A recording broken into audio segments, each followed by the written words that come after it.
Salam sejahtera di dalam kasih Tuhan Yesus Kristus. 8 Oktober 2023 saya akan menyampaikan kembali mengenai kronologi pergerakan kuda putih. Ini sudah saya sampaikan kira-kira 3 bulan yang lalu, tetapi akan saya perjelas lagi.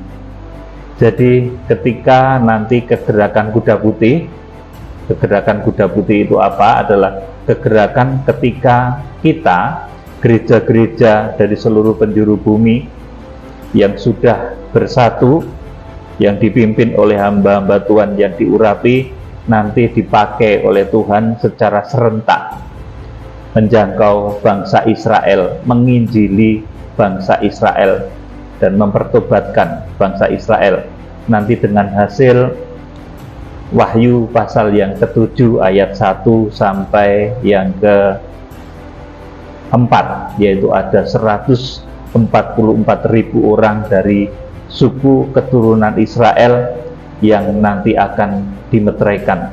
Jadi yang dimaksud dengan kegerakan kuda putih itu adalah ketika kita, gereja dari seluruh penjuru bumi yang sudah disucikan, dikuduskan, bersatu, kemudian menjangkau bangsa Israel di dalam satu kegerakan besar di akhir zaman. Itulah yang disebut kegerakan kuda putih. Tetapi sebelum kegerakan kuda putih itu terjadi, maka yang pertama itu Tuhan Yesus akan tampil secara nyata memimpin penyucian dan pendamaian. Saudaraku, jadi pelayanan menjelang kegerakan kuda putih itu adalah pelayanan malaikat, pelayanan imam besar agung, pelayanan Tuhan Yesus yang sudah melintasi semua langit. Imam besar yang memimpin kegerakan kitab Wahyu adalah Tuhan Yesus. Saudara, jadi penggembalaan di akhir zaman nanti akan bercirikan penggembalaan malaikat yang tidak hanya dibatasi oleh gedung, dibatasi oleh ruang, tetapi nanti adalah penggembalaan yang melintasi pulau. Dari pelayanan yang sudah kita kerjakan di dalam kegerakan kitab Wahyu, maka penggembalaan semacam itu sudah terjadi. Bagaimana jemaat-jemaat, banyak sekali jemaat-jemaat yang secara fisik belum pernah bertemu dengan saya, tetapi mereka bertemu dengan saya melalui makrifat, dan makrifat yang paling rendah itu melalui mimpi. Saudaraku, jadi banyak sekali di antara saudara-saudara baik yang di luar negeri maupun di dalam negeri itu bertemu dengan saya melalui mimpi, dan itu andai kata saya screenshot terus menjadi testimoni gitu akan jadi banyak, tapi saya nggak mau seperti itu. Jadi tampilnya Tuhan Yesus yang memimpin penyucian pendamaian di akhir zaman itu nanti akan menggembalakan jemaat-jemaat itu melintasi pulau, melintasi benua. Jadi yang menggembala itu firman, bukan lagi gedung, tetapi penggembalaan firman. Maka orang yang mendengar firman dari pembukaan firman yang saya sampaikan, mereka kemudian akan tergembala. Mereka kemudian sering ketemu dengan saya melalui tubuh spiritual di dalam mimpi kadang, karena makrifat paling dasar itu mimpi. Tetapi kalau saudara sudah semakin tinggi di dalam hikmat dan makrifat, maka saudara akan mendapatkan penglihatan-penglihatan. Saudara, jadi pertama Tuhan Yesus akan tampil memimpin kegerakan akhir zaman. Kemudian terjadinya penyucian dan pendamaian. Setelah ke-7 jemaat itu digembalakan melalui cara penggembalaan malaikat, maka akan terjadi penyucian dan pendamaian, di mana dosa-dosa jemaat itu tidak bisa lagi disembunyi-sembunyikan. Maka di akhir zaman akan terjadi penyucian dan pendamaian. Dan penyucian pendamaian itu, saudara, itu kadang melalui teman kita, melalui keluarga kita, melalui sahabat kita, saudaraku, untuk mengoreksi kesalahan-kesalahan kita. Jadi, saudara, ketika saudara melihat teman saudara, mungkin family atau sesama jemaat itu tengah dilanda satu dosa, saudara jangan tersandung, karena orang itu sedang diproses oleh Tuhan. Demikian pula saudara itu pasti punya dosa dan kesalahan, dan saudara juga sedang diproses, disucikan dan didamaikan oleh Tuhan Yesus Kristus. Jadi Tuhan menghendaki terjadinya penyucian dan pendamaian. Dan ketika terjadi penyucian dan pendamaian itu rasanya memang begitu menyakitkan. Saudaraku, jadi penyucian pendamaian kemudian Tuhan tampil memimpin di dalam penyucian pendamaian kepada ketujuh jemaat. Itu nanti akan terjadi selama 2 tahun. Itu menggenapi firman bahwa dahulu Yusuf itu menyatakan diri kepada saudara-saudaranya setelah 2 tahun masa kelaparan itu terjadi di tanah Mesir. Demikian pula nanti di akhir zaman, ketika Kairos kitab Wahyu, ketika kitab Wahyu 7 tahun terakhir itu nanti dijalankan, maka setelah 2 tahun terjadi kelaparan besar, kitab Wahyu itu digenapi selama 2 tahun, maka kemudian akan terjadi pelaksanaan kegerakan kuda putih. Jadi saudaraku, ini nubuatan dari mengapa kegerakan kuda putih itu terjadinya setelah 2 tahun, ya saudaraku. Jadi sebetulnya pengetahuan atau hikmat mengenai akhir zaman itu sudah ada sejak Daniel. Bahkan dulu ini yang diterima Fir'aun. Sebetulnya dulu yang terima wahyu mengenai 7 tahun masa kelimpahan, kemudian disusul dengan 7 tahun masa kelaparan, itu yang terima wahyu itu Fir'aun. Saudara, jadi yang punya mimpi tentang 7 tahun kelimpahan dan kemudian disusul dengan 7 tahun kelaparan itu Fir'aun. Fir'aun itu punya mimpi itu, saudaraku. Tetapi untuk menerjemahkan, untuk menjadikan mimpi itu menjadi nyata, itu Yusuf yang melaksanakan. Nah, kita harus memetik hal ini. Kemudian tentang 7 tahun kelaparan itu kemudian diperjelas juga oleh Nabi Daniel di dalam kitab Nabi Daniel, bahwa di akhir zaman akan terjadi 7 tahun yang susah. Ya, itu mempertegas tentang 7 tahun masa kelaparan yang dahulu juga sudah dinubuatkan oleh Yusuf. Yang punya mimpi pertama itu Fir'aun, saudaraku. Jadi yang seringkali kita belajar tentang akhir zaman, kita mengetahui tentang 7 tahun kelimpahan, 7 tahun kelaparan, itu dulu yang punya mimpi itu Fir'aun, yang punya cita-cita itu Fir'aun, saudaraku. Tapi yang mengerjakan Yusuf. Saudara yang dikasihi Tuhan Yesus Kristus, kita akan melihat sekarang kitab Wahyu pasal 6 ayat 1 dan 2. Dibacakan Pak Nindra, Wahyu pasal 6 ayat 1 dan 2. Maka aku melihat anak domba itu membuka yang pertama dari ketujuh meterai itu, dan aku mendengar yang pertama dari keempat makhluk itu berkata dengan suara bagaikan bunyi guru, "Mari." Dan aku melihat, sesungguhnya ada seekor kuda putih, dan orang yang menungganginya memegang sebuah panah, dan kepadanya dikaruniakan sebuah mahkota. Lalu ia maju sebagai pemenang untuk merebut kemenangan. Amin. Ini kegerakan kuda putih, di mana nanti bangsa Zaitun liar, kalau bahasa Roma pasal yang ke-11 ayat 25 sampai 31, itu ketika Zaitun liar itu memperoleh kemurahan yang luar biasa, yaitu Injil, dan setelah bilangan dari bangsa-bangsa lain itu masuk, maka Zaitun liar itu yang sudah memperoleh kemurahan itu harus kembali menjangkau Israel. Inilah kegerakan kuda putih, dan ini dilaksanakan di dalam Wahyu pasal 6 ayat 1 dan 2 dan seterusnya, nanti sampai dengan Wahyu pasal yang ke-7. Dan kegerakan kuda putih ini bukan di tengah-tengah dunia yang enak, tetapi di tengah-tengah pergolakan dunia yang semakin luar biasa. Israel semakin dihimpit, peperangan terjadi di mana-mana, kemudian kelaparan juga terjadi, damai sejahtera hilang. Saudaraku, jadi kegerakan kuda putih itu untuk menginjili Israel itu bukan hal yang mudah.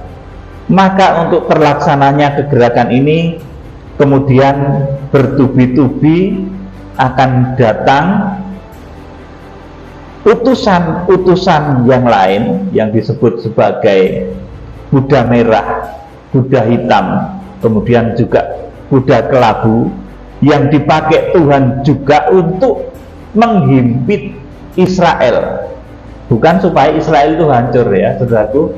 Jadi kalau Israel itu dihimpit oleh meluncurnya kuda merah, damai sejahtera hilang, meluncurnya kuda hitam, kemudian timbul kelaparan besar, resesi yang sangat luar biasa, kemudian timbul perang dunia yang ketiga, kuda kelabu yang memakan korban 1/4 penduduk bumi. Itu bukan dimaksudkan untuk menghancurkan Israel. Perhatikan baik-baik.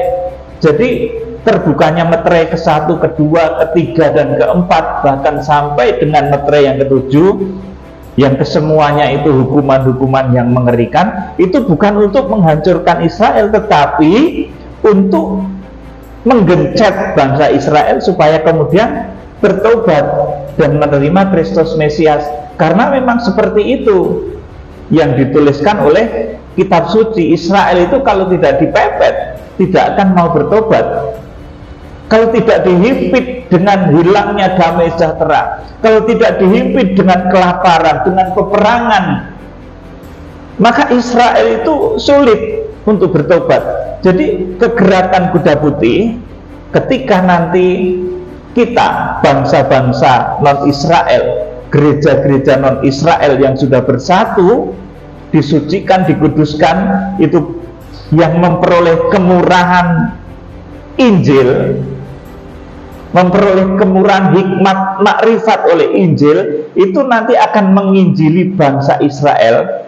Itu bukan perkara yang mudah. Maka untuk terlaksananya kegerakan ini kemudian bertubi-tubi.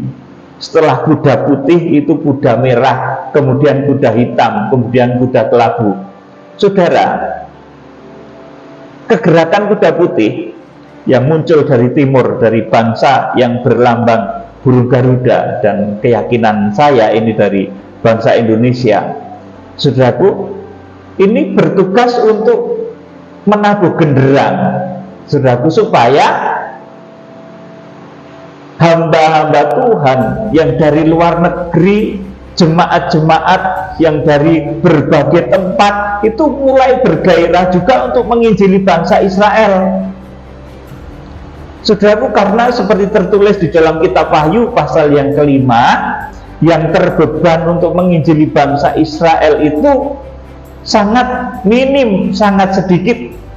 Ketika malaikat yang gagah itu menawarkan beban kegerakan ini, saudaraku, ini nggak ada yang terbeban. Oleh karena itu harus ada penabuh genderang, dan genderang kegerakan kuda putih ini, saudaraku, akan ditabuh, akan diluncurkan dari Indonesia. Ketika saya berpikir mengenai hal ini, saya bergumul, tahun depan itu kan rencana kita pemetaan kegerakan kuda putih ke Israel, ya saudaraku.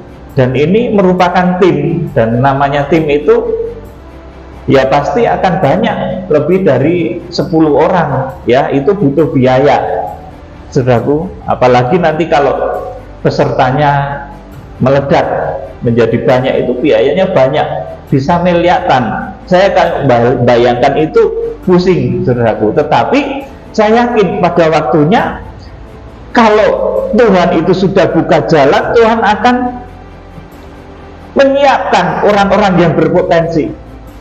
Masakan saudaraku, di Indonesia ini ada orang-orang yang sangat kaya, konglomerat. Masakan tidak bisa menyisihkan misalkan uang 100 miliar untuk kegerakan. Bagi mereka kecil saudaraku, konglomerat yang besar saudaraku itu. Masakan tidak bisa. Dan kebanyakan konglomerat itu, orang-orang yang diberkati itu adalah orang yang percaya Tuhan Yesus Kristus. Makanya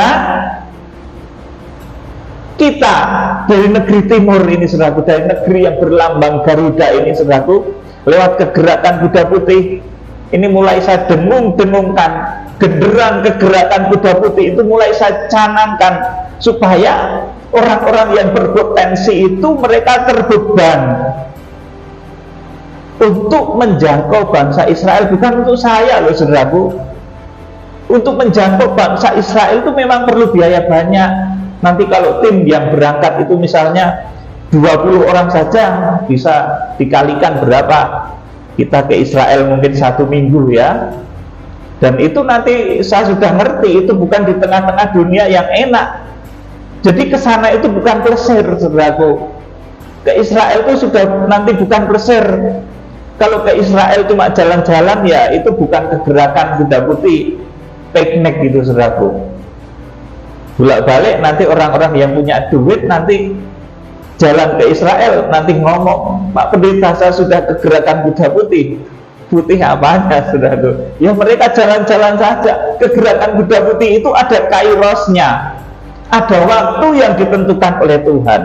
Jadi kegerakan kuda putih menginjil bangsa Israel itu bukan hal yang mudah. Maka untuk terlaksananya kegerakan ini kemudian bertubi-tubi akan datang kuda merah, kuda hitam, kemudian kuda kelabu. Tujuannya untuk apa? Kuda merah mengambil damai sejahtera. Itu bukan untuk menghancurin Israel. Kuda hitam itu menimbulkan kelaparan, itu juga bukan untuk menghancurkan Israel. Kemudian kuda kelabu itu menimbulkan perang dunia, yang saya yakin itu perang dunia ketiga, karena korbannya 1/4 penduduk bumi. Itu juga bukan untuk menghancurkan Israel, tetapi untuk mempertobatkan Israel, supaya Israel itu terpepet, terjepit, bertobat dan menerima Tuhan Yesus itu adalah Mesias yang dijanjikan. Tuhan Yesus itu adalah mempelai pria surga yang dijanjikan. Saudara, jadi kuda merah itu selanjutnya setelah kuda putih. Jadi setelah genderang kegerakan kuda putih itu kita canangkan, kita dengung-dengungkan, kita kabarkan ke seluruh penjuru bumi, maka di belakang kita itu nanti akan ada kuda merah otomatis saudaraku. Itu tugasnya mencabut damai sejahtera, dan itu nanti tokoh yang akan melakukannya itu hamba Tuhan yang lain dari daratan Eropa. Kemudian setelah kuda merah meluncur yang memiliki tugas mengambil damai sejahtera sehingga Israel terhimpit, terjepit, nanti akan ada juga hamba Tuhan dari Cina dengan kekuatan ekonomi menciptakan bala kelaparan. Itu kuda hitam. Kemudian dari Amerika nanti akan membawa peringatan keras kepada bangsa Israel dengan membawa dampak perang dunia yang ketiga, dengan korban nanti 1/4 penduduk bumi meninggal dunia.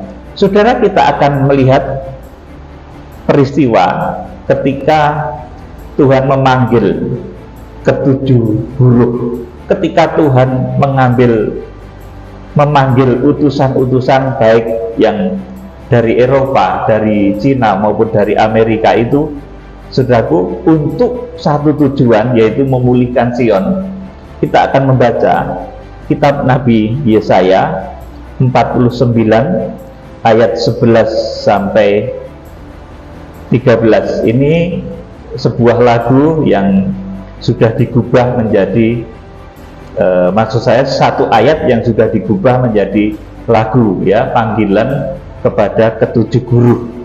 Itu penyanyinya Pak Rudi Hartono Siombing, kemudian full aransemennya itu Pak Tito, ya.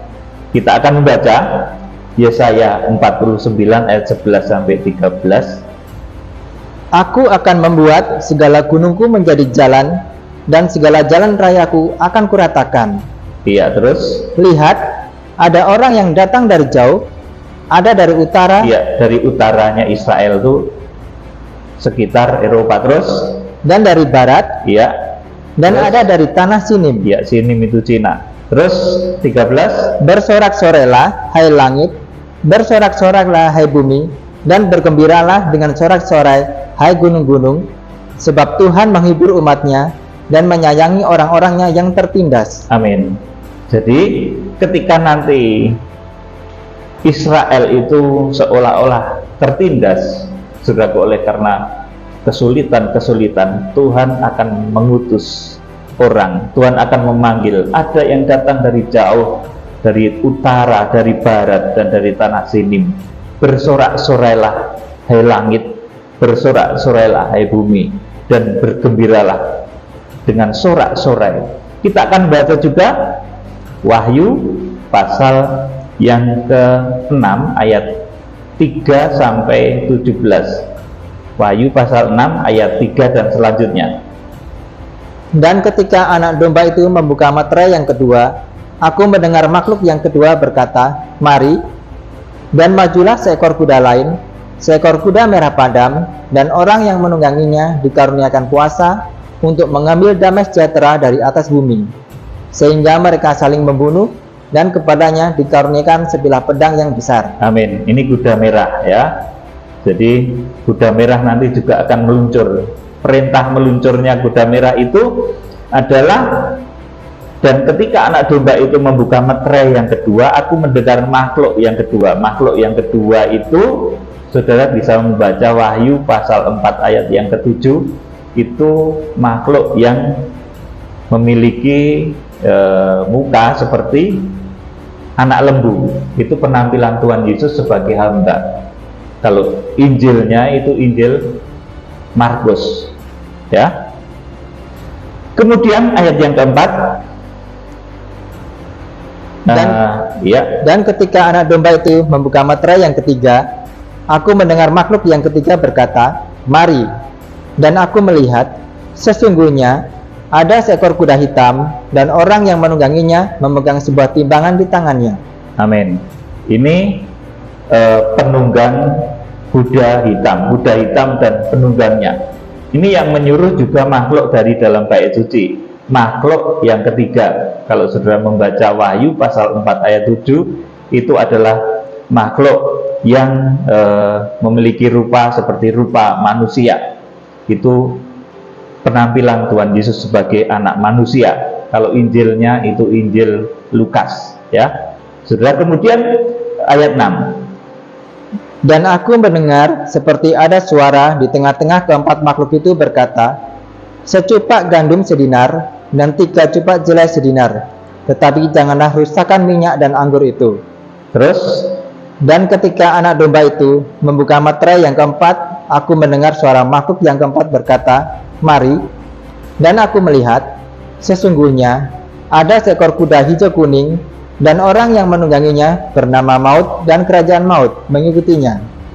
Dan kepada mereka diberikan kuasa atas 1/4 dari bumi untuk membunuh dengan pedang, dan dengan kelaparan dan sampar, dan dengan binatang-binatang buas yang di bumi. amin. Ini kuda kelabu atau kuda hijau kuning.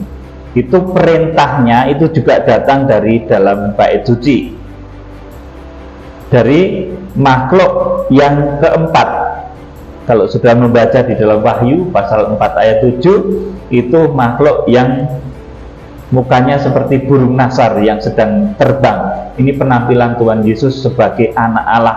Jadi yang memerintahkan meluncurnya kuda hijau kuning atau kuda kelabu itu adalah penampilan Tuhan Yesus sebagai anak Allah, atau di dalam penampilan Tuhan Yesus sebagai yang ditampilkan oleh Injil Yohanes itu yang memerintahkan meluncurnya kuda kelabu, dan itu mengakibatkan perang yang begitu dahsyat dan korbannya 1/4 dari penduduk bumi. Jadi yang menyuruh meluncurnya kuda kelabu dan penunggangnya, yang menyuruh kegerakan dari hamba Tuhan yang nanti akan di dalam mulutnya itu akan ditanamkan kuasa sehingga bisa mempengaruhi mengadakan perang dunia yang begitu dahsyat, yaitu perang dunia yang ketiga dengan korban 1/4 penduduk bumi. Itu yang memerintah adalah Tuhan Yesus sebagai anak Allah. Penampilan Tuhan sebagai anak Allah, atau di dalam kitab Wahyu ini digambarkan sebagai makhluk yang keempat dari dalam bait suci Allah. Saudara, kemudian pergerakan dari para utusan, dari kuda-kuda dan penunggangnya itu juga sudah dinubuatkan dalam kitab Nabi Zakaria pasal 6 ayat 1-8. Jadi kegerakan kuda putih itu tidak hanya yang dari Indonesia saja. Kita dari Indonesia itu tugasnya, saudaraku, mencanangkan kegerakan supaya bangsa-bangsa, supaya tokoh-tokoh itu menjangkau Israel. Dan kalau kita melakukan pemetaan kegerakan kuda putih, saudaraku, kita memiliki arah ke sana supaya tokoh-tokoh hamba-hamba Tuhan yang dipakai ini nanti bersegera untuk melakukan rencana Tuhan, baik yang dari Eropa, baik yang dari Amerika maupun dari Cina. Mereka segera bersiap untuk mengadakan penjangkauan terhadap Israel, menginjili bangsa Israel. Jadi pergerakan dari para utusan, kuda-kuda dan penunggangnya itu sudah dinubuatkan dalam kitab Nabi Zakaria. Jadi kegerakan kuda putih itu enggak sendirian, nanti bangsa Indonesia sendiri memenangkan Israel gitu, tidak, saudaraku. Tetapi nanti di belakang kita itu akan menyusul hamba-hamba Tuhan lain, baik dari Amerika, dari Cina, dari Eropa. Itu mereka akan menyusul, memiliki hati yang sama dengan kita, yaitu untuk menjangkau bangsa Israel. Kita akan membaca kitab Nabi Zakaria. Ini pergerakan dari para utusan, kuda-kuda dan penunggangnya itu sudah dinubuatkan dalam kitab Nabi Zakaria pasal 6 ayat 1-8. Dibaca Pak Nendra. Aku melayangkan mataku pula, maka aku melihat tampak keluar 4 kereta dari antara 2 gunung. Adapun gunung-gunung itu adalah gunung-gunung tembaga. Iya, keluar dari gunung-gunung tembaga itu untuk melakukan penghukuman. Terus kereta pertama ditarik oleh kuda merah, kereta kedua oleh kuda hitam, terus kereta ketiga oleh kuda putih, dan kereta keempat oleh kuda yang berbelang-belang dan berloreng-loreng. Terus berbicaralah aku kepada malaikat yang berbicara dengan aku itu. Apakah arti semuanya ini, Tuanku? Berbicaralah malaikat itu kepadaku. Semuanya ini keluar ke arah keempat mata angin, sesudah mereka menghadap kepada Tuhan seluruh bumi. Iya, jadi hamba-hamba Tuhan yang akan disuruh oleh Tuhan di dalam kegerakan besar di akhir zaman, baik melalui kegerakan kuda putih, kuda merah, kuda hitam, kuda kelabu, itu semua itu keluar ke arah keempat mata angin. Kenapa keempat mata angin, saudaraku? Karena Israel itu tidak hanya ada di negeri yang merupakan teritorial bangsa Israel sekarang, tetapi Israel itu juga menyebar ke seluruh penjuru bumi, saudaraku. Jadi ini tahap kedua dari kegerakan kuda putih, saudaraku. Mereka itu keluar dari ke arah keempat mata angin sesudah mereka menghadap kepada Tuhan seluruh bumi. Jadi yang menyuruh para tokoh, para guru, para bintang ini jelas mereka berhadapan dengan Tuhan. Jadi yang menyuruh itu jelas Tuhan, bukan yang lain-lain, saudaraku. mereka keluar ke 4 mata angin sesudah mereka menghadap kepada Tuhan seluruh penjuru bumi. Jadi saudara, kalau ketika panggilan pengutusan saudara itu bisa melihat Tuhan secara utuh, ya luar biasa. Saudaraku, menghadap Tuhan seluruh bumi, dikatakan seperti itu. Ini utusan Tuhan yang akan dipakai di dalam kegerakan besar. Kemudian ayat yang ke-6, yang ditarik oleh kuda hitam itu keluar ke tanah utara. Iya, kuda hitam itu keluar ke tanah utara. Terus yang putih itu keluar ke arah barat. Iya, terus yang berbelang-belang itu keluar ke tanah selatan. Terus dan yang merah itu keluar gelisah untuk pergi, hendak menjelajahi bumi. Lalu berkatalah ia, pergilah, jelajahilah bumi. Maka mereka menjelajahi bumi. Perhatikan ayat 8. Kemudian berteriaklah ia kepadaku, lihat, mereka yang keluar ke tanah utara itu akan menteramkan rohku di tanah utara. Amin. Jadi di sini kalau kegerakan baik kuda putih, merah, hitam, di sini yang keluar ke tanah utara itu kan kuda hitam. Itu menenteramkan rohku di tanah utara. Saudaraku, jadi masa ada kegerakan dari kuasa kegelapan itu menenteramkan rohnya Tuhan, ya. Ini kita harus pahami baik-baik. Jadi baik kuda putih, hitam, kemudian kuda merah, kuda kelabu itu adalah utusan-utusan Tuhan, adalah kegerakan di akhir zaman yang tujuannya satu, untuk mempertobatkan Israel meskipun melalui himpitan-himpitan. Saudara yang dikasihi Tuhan Yesus Kristus, jadi Israel itu memang tegar tengkuk sehingga harus dengan tangan yang kuat Tuhan membebaskannya. Kita akan baca lagi Roma pasal 11 ayat 25 sampai 31. Sebab saudara-saudara, supaya kamu jangan menganggap dirimu pandai, aku mau agar kamu mengetahui rahasia ini. Sebagian dari Israel telah menjadi tegar, sampai jumlah yang penuh dari bangsa-bangsa lain telah masuk. Iya, sampai jumlah yang penuh dari bangsa-bangsa lain telah masuk. Terus dengan jalan demikian, seluruh Israel akan diselamatkan, seperti ada tertulis, dari Sion akan datang penebus, ia akan menyingkirkan segala kefasikan daripada Yakub. Dan inilah perjanjianku dengan mereka, apabila aku menghapuskan dosa mereka. Terus? Mengenai Injil, mereka adalah seteru Allah oleh karena kamu. Tetapi mengenai pilihan, mereka adalah kekasih Allah oleh karena nenek moyang. Terus Sebab Allah tidak menyesali kasih karunia dan panggilannya. Sebab sama seperti kamu dahulu tidak taat kepada Allah, tetapi sekarang beroleh kemurahan oleh ketidaktaatan mereka.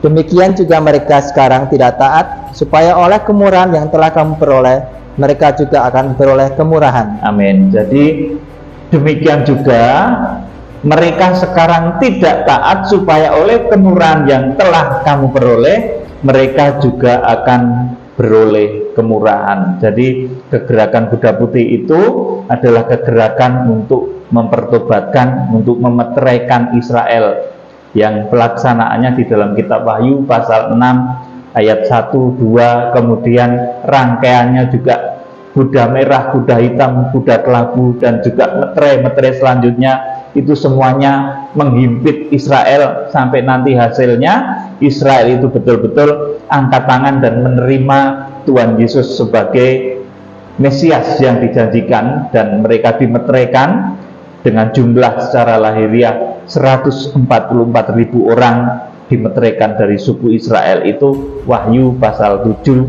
ayat yang ke-1 sampai dengan ayat yang ke-4.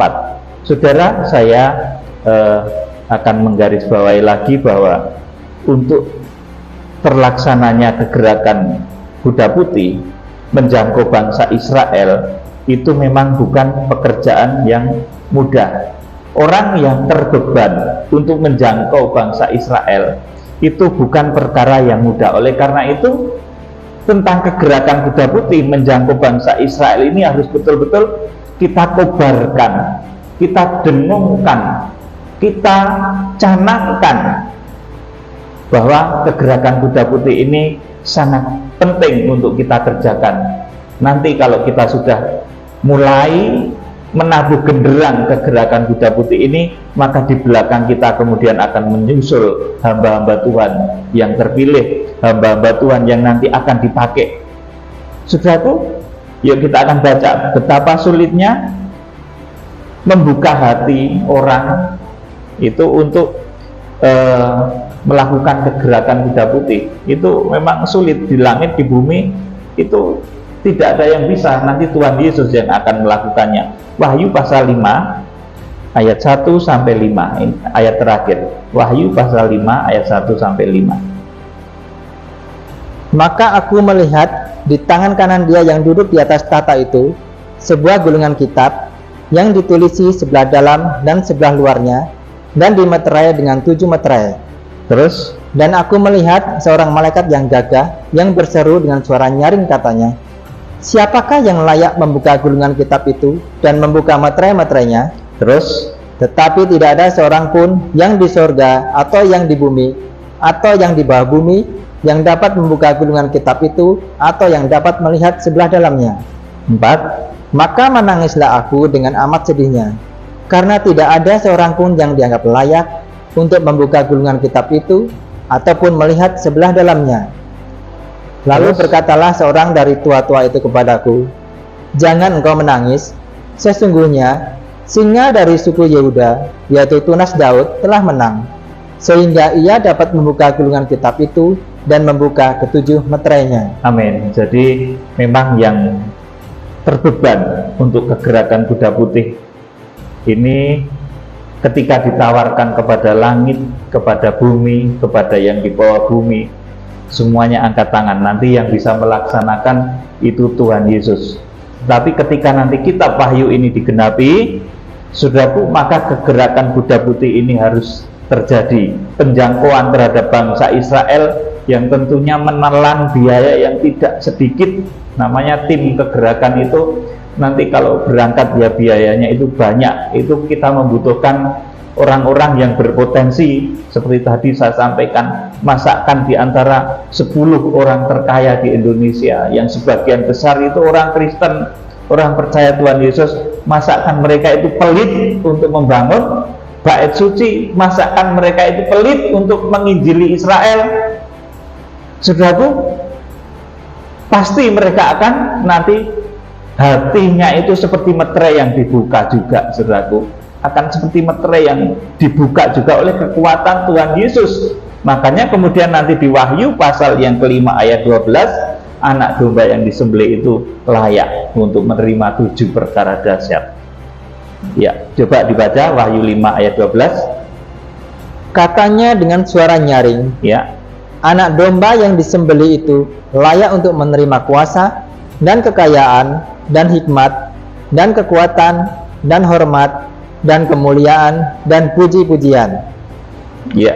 Jadi lewat kegerakan kuda putih ini, dan ini akan berawal dari Indonesia, kita mengobarkan, kita mencanangkan, kita mendengungkan kegerakan kuda putih yang isinya penjangkauan terhadap bangsa Israel. Itu kita dengungkan, kita kabarkan dari Indonesia, kita sebagai penabuh genderang kegerakan kuda putih.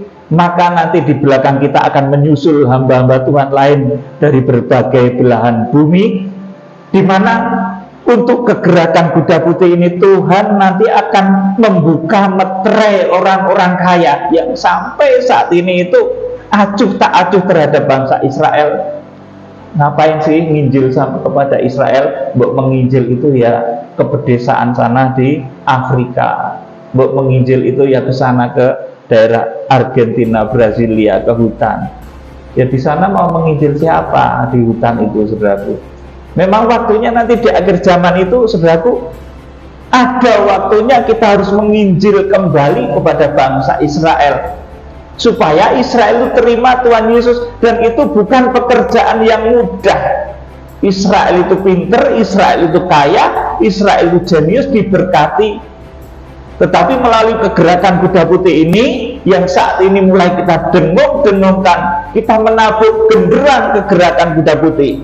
Saudaraku, nanti hati orang-orang yang kaya, orang-orang yang diberkati oleh Tuhan, para konglomerat itu hatinya akan terbuka.